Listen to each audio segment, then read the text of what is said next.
மொழியும் எந்தன் தாய்மொழியும் இன்று வசப்படவில்லையடி. வயிற்றுக்கும் தொண்டைக்கும் உருவமில்லா ஒரு உருண்டையும் உருளுதடி. காத்திருந்தால் எதிர்பார்த்திருந்தால் ஒரு நிமிஷமும் வருஷமடி. கண்கள் எல்லாம் என்னை பார்ப்பது போல் ஒரு கலக்கமும் தோன்றுதடி. இது சொர்க்கமா நரகமா சொல்லடி உள்ளபடி.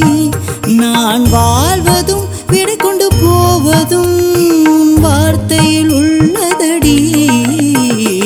என்னவளே அடி என்னவளே எந்தன் இதயத்தை தொலைத்து விட்டேன்.